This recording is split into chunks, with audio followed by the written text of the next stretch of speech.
नमस्कार दोस्तों, आज बात करेंगे कि क्यों ट्रंप ने यह बोला कि यूरोपियन यूनियन चीटर है और उसने यूरोपियन यूनियन को बनाया ही अमेरिका से लाभ लेने के लिए। तो इस बात को समझने की कोशिश करते हैं। आइए पूरे डिटेल में विश्लेषण करते हैं। देखिए, हाल में ही डोनाल्ड ट्रंप ने बोला कि वो यूरोपियन यूनियन पे 25% टैरिफ लगाएंगे, क्योंकि उन्हें लगता है कि यूरोपियन यूनियन का गठन अमेरिका से फायदा लेने के लिए ही किया गया। देखिए, हो क्या रहा है कि ट्रंप के दिमाग में मुझे लगता है ये चल रहा है कि वो एक राष्ट्रपति नहीं, वो अमेरिका देश जिसे वो एक कंपनी मानते हैं उसके सीईओ हैं, और अमेरिका में जो घाटा यानी उनके देश अमेरिका यानी उनकी कंपनी अमेरिका को जो घाटा हो रहा है उससे बचाने के लिए जो भी संभव होगा वो सब करेंगे। तो make America great again, America first, अपनी इस पॉलिसी पे चलते हुए उन्होंने यूरोपियन यूनियन पे 25% का टैरिफ लगाने की बात कही।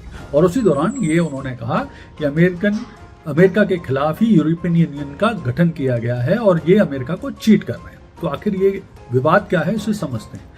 देखिए, है क्या कि जब अमेरिका और यूरोपियन यूनियन व्यापार करते हैं तो अमेरिका को 166 बिलियन यूएस डॉलर का घाटा होता है, और इसकी भरपाई के लिए जब अमेरिकन कंपनी यूरोप में ज्यादा व्यापार करने की कोशिश करती है तो यूरोपियन यूनियन उन पे कई तरह के रोक लगाती है, जिसकी वजह से अमेरिकन यूनियन उतना लाभ नहीं ले पाती।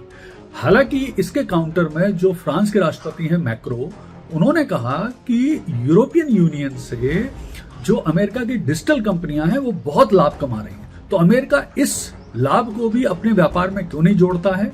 तो इस बात पर ट्रंप का कहना है कि वो वास्तविक व्यापार को ही ध्यान में रखेंगे, डिजिटल कंपनियों के व्यापार को इसमें नहीं जोड़ेंगे।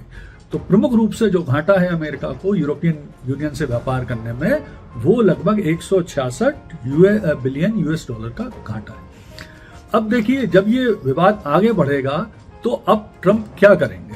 तो मुझे लगता है आने वाले समय में ट्रंप बेसिकली यूरोपियन यूनियन के उन देशों को टारगेट करने वाले हैं जो भविष्य में यूरोपियन यूनियन से अलग निकलने की सोच को रखते हैं। इसमें प्रमुख रूप से जर्मनी की एक पार्टी है AfD, जिसे ट्रंप और एलॉन मस्क बहुत समर्थन कर रहे हैं, जिसका कहना है कि वो जर्मनी को यूरोपियन यूनियन से बाहर निकालना चाहते हैं। इसके अलावा सबसे बड़ा जो फायदा होगा यूरोपियन यूनियन के कमजोर होने या टूटने का, वो रूस को होगा। रूस का प्रभाव बढ़ेगा यूरोप में, तो ये बेसिकली कुछ लाभ हैं।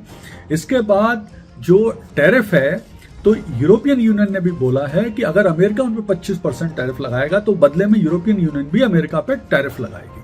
तो इस तरह से एक टैरिफ बार बढ़ेगा, जिसका भविष्य में अमेरिका और यूरोपियन यूनियन दोनों को ही नुकसान होने वाला है, और इससे महंगाई ही बढ़ेगी यूरोप में और अमेरिका में। अच्छा, अब आने वाले समय में ट्रंप यूरोपियन यूनियन के बाद जिन देशों को टैरिफ लगा के टारगेट करने वाले हैं, उन देशों में सेकंड नंबर है चाइना का। चाइना का भी बहुत बड़ा घाटा है अमेरिका के साथ व्यापार करने में।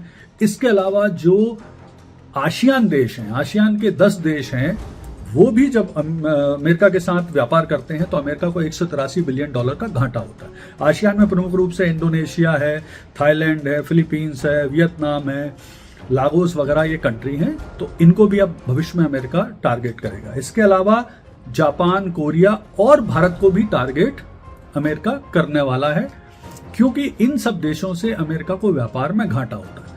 यहां मुझे एक चीज लगती है कि भारत की जो कोशिश है, भारत के साथ हालांकि उनका जो घाटा है अमेरिका का वो 45 बिलियन यूएस डॉलर ही है, और भारत लगातार कोशिश कर रहा है कि अमेरिका के साथ एक ट्रेड डील हो जाए जिसमें फिर उनके ऊपर टैरिफ लगने का, यानी भारत के ऊपर टैरिफ लगने का खतरा कम हो जाए। तो एक अच्छा, इसी डेवलपमेंट के दौरान एक और डेवलपमेंट हुआ कि जो यूरोपियन यूनियन है, तो यूरोपियन कमीशन की जो अध्यक्षा हैं उर्सुला वॉन डेर, वो इन दिनों भारत की यात्रा कर रही हैं, और वो भी कोशिश कर रही हैं कि भारत के साथ कोई ट्रेड डील हो जाए, जिससे अमेरिका जब उनके ऊपर टैरिफ लगाए तो उनके पास एक मार्केट तैयार रहे, और बदले में वो भारत को शायद कुछ वीजा में छूट वगैरह दे सकती हैं। तो मुझे लगता है आने वाले समय में अमेरिका की, विशेष तौर पर ट्रंप की जो ये टैरिफ वार है, जिसको वो पूरे दुनिया के साथ लड़ना चाहते हैं और अमेरिका को फायदा दिलाना चाहते हैं, उससे पूरी दुनिया में शेयर मार्केट में गिरावट आएगी, पूरी दुनिया में महंगाई बढ़ सकती है, और उनकी इस जिद के चलते सबसे बड़ा जो बेनिफिशियल बन के उभर सकता है वो है रूस। धन्यवाद।